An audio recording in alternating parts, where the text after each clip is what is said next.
So if you do not live in Maryland, but you're thinking about moving to Maryland, this video is for you. The rundown of this video is how I work with clients that are relocating or moving to the state of Maryland. Make sure you check out my YouTube channel. It's got info and insight on different cities, cost of living, different neighborhoods, and tips for buyers. So that's a great resource for you when it comes to moving to Maryland, because I'll talk about some local areas, some different cities, and what the amenities, location, access, all those things are.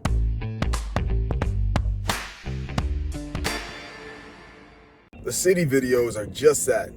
Basically, I go through and I create videos talking about different things that make each city unique, talking about general location, access, transportation, all those different things are in those city videos. There's also cost of living videos as well. In there, we talk about what it costs to live in the area. So make sure you stick around they're usually on the tail end of the videos. Cost of living videos, they give you some information on location, and then also they talk a lot about the cost of housing. But it's not just about housing. We also break down what the median incomes are for singles and also families. And we even touch on where are some places to work in the local area. The neighborhood videos. Now these videos get a little more specific neighborhood to neighborhood. It'll talk about housing types. It'll talk about the last 12 months of the real estate market, different amenities within each neighborhood. And I also talk through the walk and bike scores and all that stuff. But now that we got all that video stuff behind us, what I really want to talk about today is what the process looks like when it comes to relocating to the state of Maryland. So once you want to relocate, the first thing we're going to talk about is location, location, location. Where do you want to locate within the state? Because there is a bunch of different places. The state of Maryland seems like 4 different states all in the same space, if you will. So as you come up with a location within the state of Maryland that you're looking to live in, then we're going to get a little specific on what your needs are versus what your wants are. So I send out a form that basically it's a buyer's quiz. You go through and you answer the questions in the quiz, and it gives me a lot of helpful feedback. But at the same point in time, it also allows you to sit there and think deeply about what you truly need versus what you want. Once we pick a location, then we're going to start diving in, doing a deeper dive into the MLS and finding what properties are available. I will set this up so that you get emails directly to your email account, however you like it, whichever time of day, whatever the case may be. If you want them every day, every other day, once a week, once a month, whichever schedule you want to receive these emails on, you'll get them. But basically, it's an easy, no-brain kind of operation for you. So you just wake up or whatever, you look at your phone, you get a ding, you go through there, and you scroll through everything that just recently hit the market. So it's giving you the most up-to-date info that's out there on the MLS. So it's going to provide you with a lot of different options for you to look at. Once we got the location pinned down, we've been looking through the MLS. Now it's time to start trimming things down. This is the beginning of the hard part, if you will. The way that I like to do it is get down to a top 10 list. Get yourself down to a top 10 list of the houses that you would like to potentially buy. And we rank those things from 1 to 10, right? 1 being the best, 10 being the not as best.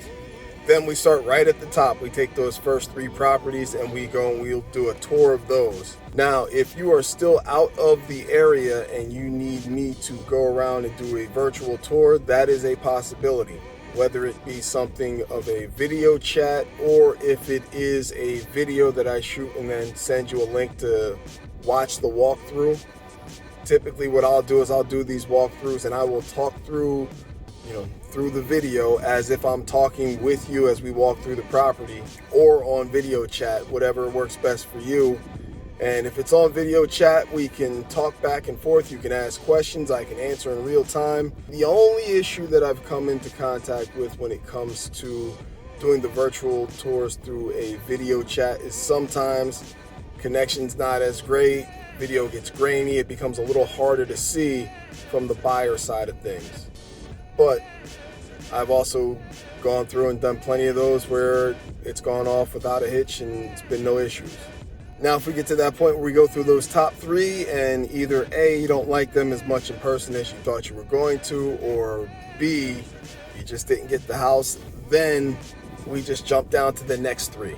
And we start that same process over again, looking at those next three, touring those properties.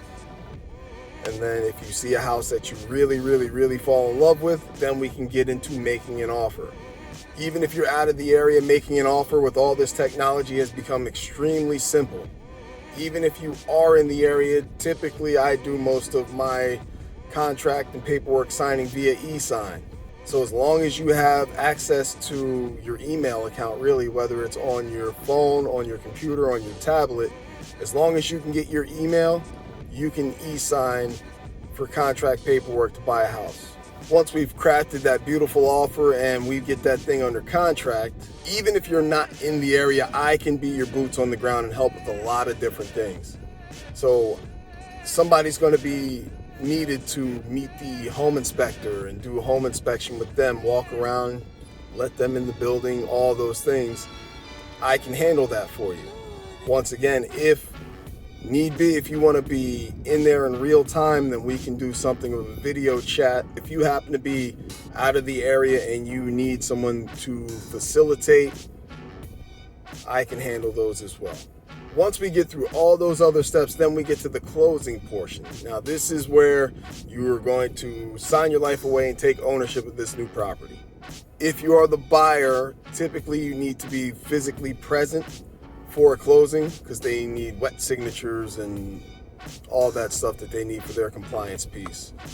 But if by chance you're across the country and you can't figure out a way to make it there for a settlement date, then there may be options based on who the title company utilizes, whether it's themselves or a third party. A lot of times they can send a mobile closer out to you. So even if you live in Arizona and you're looking to close a deal in Rockville, Maryland, they can send out somebody that can come to wherever you are, whether it's home, your office, whatever works. They can send the closer to you and get everything legally signed, notarized, and all that other stuff so you can close on your property remotely. Typically, if that is the case, I need to know with as much lead time as possible so that I can try to schedule and set everything up with the title company.